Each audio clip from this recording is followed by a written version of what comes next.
一辆 MPV 能让一位1.7米的成年人轻松躺平不稀奇，但是你有见过2、3排全都躺平的 MPV 吗？这个就是小鹏 X9 增程版的大床模式，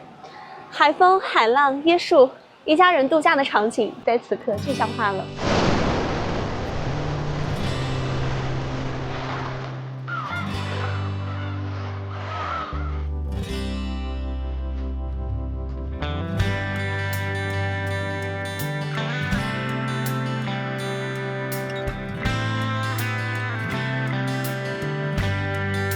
我相信你们都会有一个很担忧的问题：增程器的加入，空间到底会不会缩水呢？那我们先从空间开始讲起。那这一次啊，就是 X9 的增程版呢，它的一个中间通道的距离是提升到了180毫米，之前呢是160毫米。2排进入到第3排，除了说通过中间通道进入之外，它在下方也是有这种电动的按键的啊。如果说2排没有坐人的话，你就是按一下，它就会往前。这个位置就会给你腾出一个空间，方便你进入到第3排当中。这一次小鹏 X9 增程版本呢，它2排是2个双零重力座椅的，但大家都知道，车在行驶的过程当中呢，是不推荐这个零重力座椅的展开和使用的，因为一旦发生碰撞，对吧？然后这个安全带系紧了，人往下滑，安全带呢就会卡紧脖子。所以这一次小鹏 X9 它做了什么？它在安全座椅里边啊是集成了安全气囊的，就不仅是这个双预警的安全带啊，在发生碰撞的时候呢，能平稳的约束你，减少对于胸腔的这一块的压迫。而且呢，它在坐垫下方也是集成了这个安全气囊的，就是发生碰撞，对吧？安全气囊炸开，然后呢也能防止你人溜下去，安全带卡脖子。所以可以看得出来，小鹏 X9 增程版这一次真的是把安全做到了极致。在舒适配置上，这一次小鹏 X9 增程版呢，它是新增了这个腿托的加热。你看啊，像是冬天一般这种女孩子嘛，就是外出就手脚冰冷，然后坐到车上，把这个座椅加热打开，它的腿托包括扶手都带有加热的功能，就感觉啊一键就能立马回血。这次还有一个升级是什么？看上方啊，它除了说前方保留了这个阅读灯之外呢，它现在在后边还给你加了2个可触控式的这种 AI 的航空阅读灯啊，不仅看你可以自己调这个方向啊，而且呢，它的光线会变得更加的柔和，在夜晚的时候呢，对于咱们的一个眼睛呢，也能起到更好的保护啊。接着我们来看这辆车的一个空间灵活性到底有多高。首先呢，2排座椅这2个是双零重力座椅，可以就一键的电动展开的。然后除此之外呢，就是它2排的这个座椅的靠背是可以躺到180度的。那我们把这个2排的头枕啊，就是它是可以取下来的，取下来之后呢，就与第3排就形成了一个纯平。然后接下来的话，就是大家都知道纯电版本，它第3排是可以整个就是电动的翻着进去的，那就可以得到一个更平和、更充裕的一个后备箱的空间。而且啊，它如果不进行翻折的话，它第3排座椅的这个靠背也是可以仰到180度的，可以形成一个纯手动的这个零重力座椅。这个就是增程版本的大床模式。而且在拍这辆车之前嘛，我就在思考，如果说一家老小出去该怎么样每个人都能照顾到呢？你看啊，像是司机位的话，对吧？这个位置它靠背是可以仰到非常低的。2排的双零重力座椅可以坐老人，对吧？那3排的话呢，它靠背可以仰到180度，孩子呢也能躺上去，是不是一家老小全都照顾到了？看到这后备箱场景啊，我心想这下动感单车应该能放下了吧？之前我去塞我车那个后备箱啊，是死活都塞不进去的，最后叫了货拉来。所以说你看啊，这样的一个容积，你像是日常拉货呀、搬家呀，是完全不成问题的。而且呢，它是有很多的一些使用场景有给你考虑到的，比如说它商场不是推出了那个自行车的支架嘛，固定的支架，你可以放在这个地方啊，就能够幻想周末带着孩子出去骑行，对吧？一些非常实用的生活场景，这辆车也是给你考虑到了的。这次还有一个亮点是什么？可以看到它3排啊是4:6比例可以进行放倒的，也就是说，你如果外出坐6个人或者说5个人的话，我们就可以放倒另外一边的这个3排座，就可以容纳更多的一个东西。而且呢，本身 X9 它的一个后备箱容积也不小，就算是满载7人出行，它后备箱也是可以塞下7个登机箱的。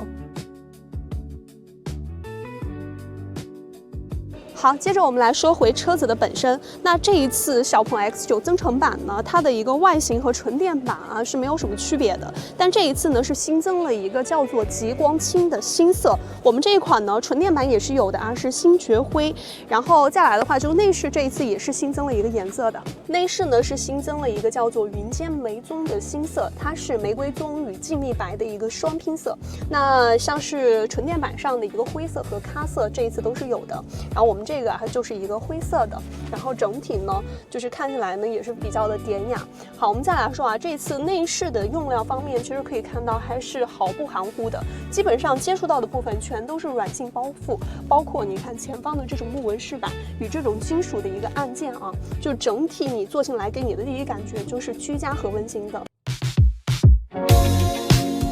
我们现在出酒店面临的第一个场景就是一个环岛的绕行，来看一下小鹏 X9 的表现怎么样啊？看现在车流量其实也不小。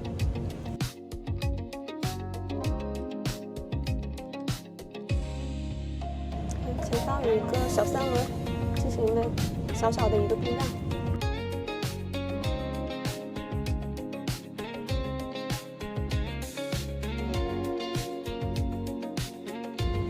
紧跟前车啊，然后汇入了第二个路口。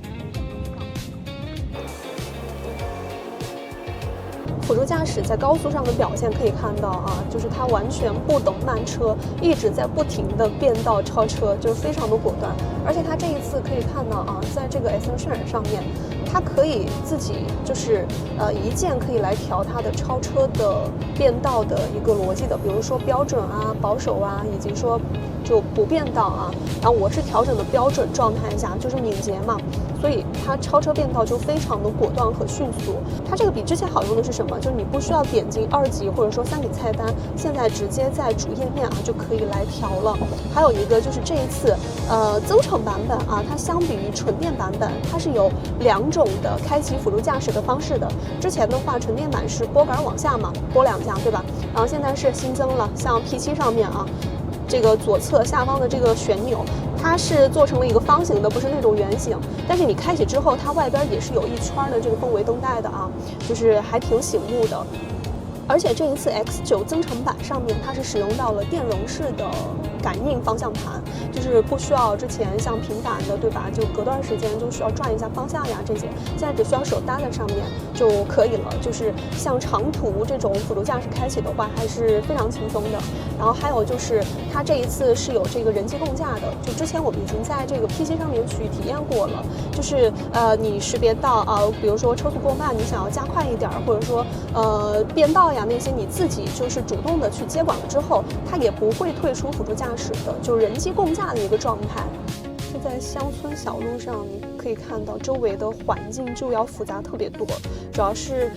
这边电摩比较多嘛，然后各种踏板的乱窜啊，包括说你看右侧的这个车道上面基本上都是停满了车的，所以它是没有办法在自己的正常车道上行驶的。可以看到它大多数场景都是在中间行驶，为了去避让各种的右侧的车辆嘛。而且刚刚有一个场景就是，对，前面有一个车，本来就是在跟车行驶的，然后他突然停下了，然后打了左转向灯，他识别到了他的意图之后，就立即做了一个小小的绕行，然后过去了，就非常的拟人，我觉得很老司机这个表现。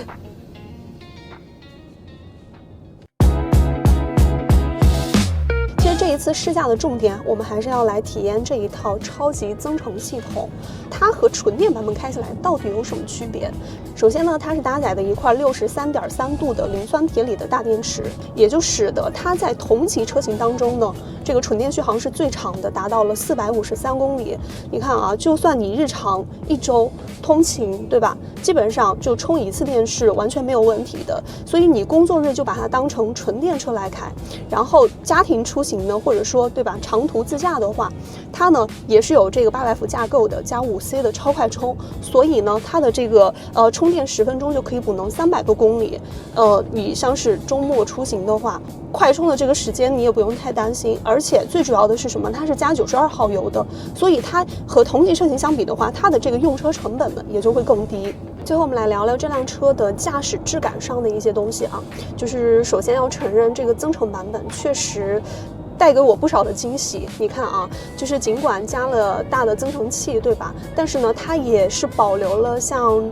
这个主动后轮转向，包括说双向空悬的，就可以看到这一块啊是高度集成化的。而且呢，它的一个主动后轮转向，你看那么长的一台车，对吧？在城市里开的话，感觉压力还挺大的。小鹏 X9 增程版呢，它的一个转弯半径是5.4米，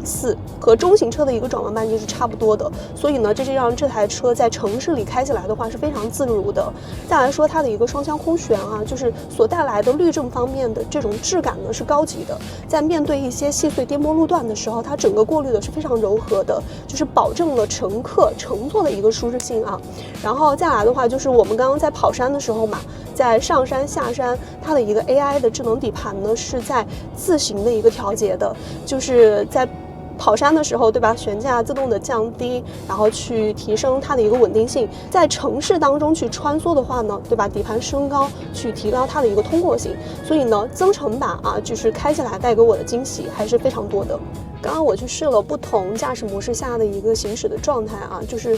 你能够发现，就是切换到运动模式，它和舒适模式就是差距特别大。就是切换到运动模式，你能够明显的感觉到这个加速踏板就特别灵敏，就轻点一下，就感觉那个动力啊就一下就蹦出去了。然后制动踏板的这个行程呢就会缩短。你要是舒适模式下的话，你刚刚在那种红绿灯启停的那种状况下，你可能轻点一下，对吧？感觉它还不能就是立即的停下来，就滑一段时间之后你得再点一下。但是运动模式的话，就刚轻点一下，就感觉车辆还会有轻微的抬头的一个现象啊。所以呢，你切换到运动模式，它自动的就会将你的转向呀，包括说踏板的这种感觉呀，都给你调到就是灵敏的那个状态。但日常的话，可能带着家人出行的话，这个舒适模式可能会更舒服一点啊。但是你日常自己一个人开，它也没有牺牲掉，比如说驾驶的一个乐趣，对吧？你就可以调到运动来试一下。全方位感受完小鹏 X9 增程版这款车呢，可以发现它并不是在堆砌配置，而是在空间、安全、智能化、能效这4个家庭用户最关心的痛点上面得到了非常扎实的解决方案的。所以朋友们，这台小鹏 X9 增程版本，如果你手握30到40万的一个预算，你会考虑它吗？